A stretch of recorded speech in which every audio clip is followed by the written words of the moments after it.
I love a parade, especially the ones that bring out community spirit. I also love the holidays, especially Christmas. Put those elements together and you've got quite the event, a Christmas parade, an event that brings out the holiday joy in everyone. In 2004, Michigan Magazine was invited to attend a community Christmas parade that's been a tradition for over 2 decades, the Berkley Christmas Parade. We were invited to come on over by our friend and one of the coordinators of the parade, Paul Levesque. It was a day filled with family fun, music, food, and fellowship. Berkley is located a bit northwest of Detroit, near Royal Oak.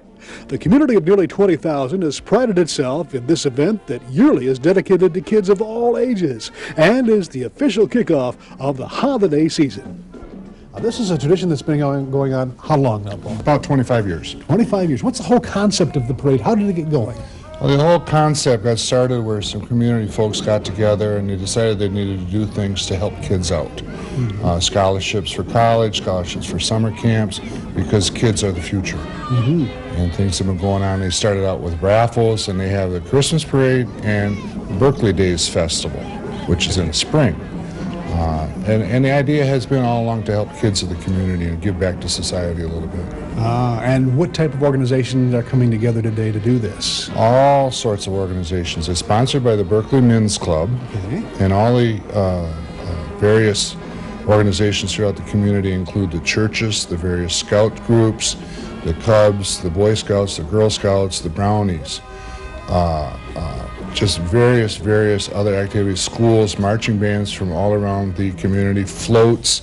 Denby has a float. We have the homecoming floats from Madison Heights. And then, of course, everything, there'll be 70 units today.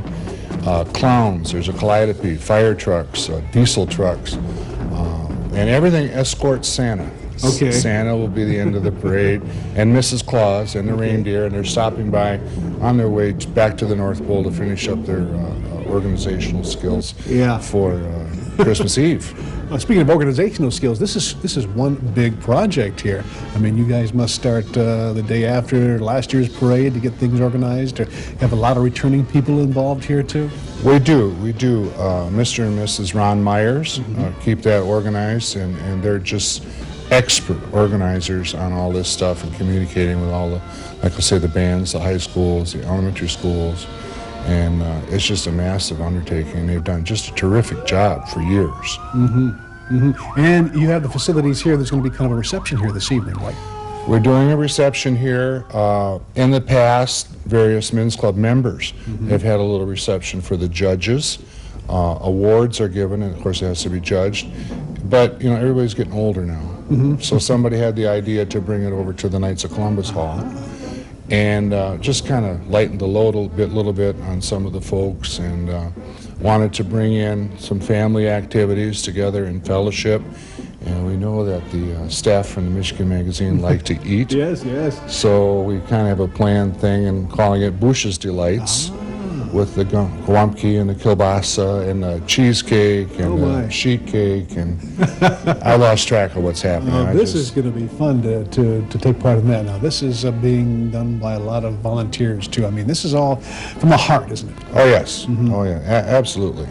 It has to be from the heart, because you won't get that type of turnout if it's not. We've got a lot of high schools involved, too, you were saying. There is Ferndale High School, Berkley High School, Denby High School in Detroit is the only Detroit band, float, and contingent. We have Garden City High School, Kelly Middle School, Catholic Central Drumline, and others. Great. What we're going to do here is the parade's going to start at 1, and then it's going to make its way down to the high school area, right? Then Correct. What's going to happen there? Well, at the high school, actually, the men's club has cocoa and donuts to warm up the kids a little bit. And then all the bands will be seated in the bleachers. They've got little signs. You'll probably recognize the lettering. And as soon as the Berkley band gets there, Berkley's escorting Santa this year. Then hopefully we plan on playing a special tune. And then, in case that it doesn't quite make it, they're going to have a presentation of awards to the bands. And then what I'd like to do, and I think it'll come together pretty well, is that our national anthem Yes. for all military and veterans. I think it's important to do that. Especially this time. Yes. What's happening in the All world things today. considered. All things considered. And then the reception, and then it's really officially the Christmas season can begin. Correct. In style. Correct. Now you can hit the sales. And then the sales, right, and then there'll be looking forward to next year. Paul, we're going to let you get to work because we know there's a lot of behind the scenes, there's a lot of setting up and staging area. We've got, 3 or 4 streets that'll be staging Yep. in Berkley. Yep. And getting ready for that. And it's about, a mile long, the parade? About a mile and a quarter. Yeah, a lot of walking and a lot of preparation here to keep things organized and coordinated. Well, Joe Precourt, we had the first parade chairman, right? That's right. Now it's come a long way, hasn't it? Oh, it certainly has. The first year we had 54 units. Wow. And then we had second unit. The second year we had 86. And then the third year we had 112, and then that's when I turned it over to somebody else. Oh, you got up to 112 units. 112, that was too much. Too much? Yeah, it's too big a Can't parade. afford to a manageable size right now, about That's 70 right. or so, yeah. And these fellas have kept this parade going for all these years. Was it really something that you really didn't expect the popularity to grow like it did? I mean, is it... Well, let's put it this way. A fellow approached me here back in 1985 and said, Joe, do you want to join the men's club? And he says, what it is, we're trying to get the parade to get the kids here in Berkeley. I says, okay, I'll join. Okay. And I don't know how in the world I ever got to be first chairman.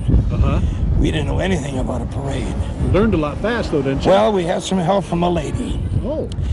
Pat Taylor, that ran the Royal Oak parades. Okay. And she was a tremendous help. Yes. But this is a tradition it brings out a lot of people's spirit and a lot of camaraderie, and it's something that kind of kicks off the holiday And spirit let me put it for this way. kids. If I didn't like it, I wouldn't have done it. Yeah. You know, that's the way it is. Yeah.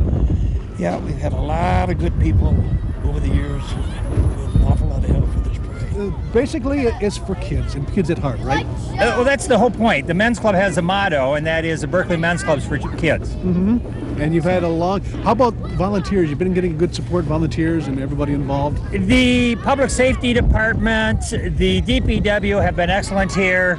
The citizens in the city, excellent.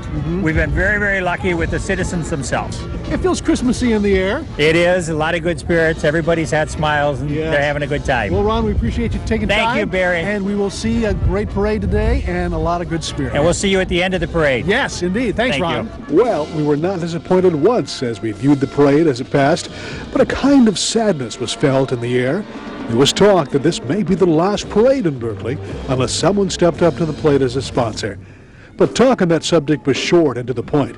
Everyone was here to enjoy the day and prepare for the holiday season.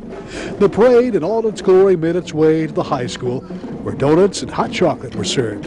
Visits with Santa Claus and awards to the parade participants were highlighted. And of course, that special surprise for Dell and me was not only plaques of appreciation, but the school bands pooled their talent that day under the direction of Paul Levesque to present our theme song, Soar Like an Eagle. It was wonderful as Dell sat in the stands to listen to his competition being played by several high school bands at once. He must have certainly felt a bit of pride at how far our theme song, his composition, had come. Following the get-together at the high school, it was on to the KFC Hall for a reception dinner called Boucher's Delight. Our compliments to the chefs, and to Boucher, of course. It was a day we'll never forget, and a hospitality that has become a trademark of the citizens of Berkley, Michigan. We hope the Christmas parade dedicated to the kids continues. If it does go on again this year, it'll be because of caring hearts and a dedicated community. Thanks, Berkeley, for the many memories you've provided for generations of kids and kids at heart. Job well done.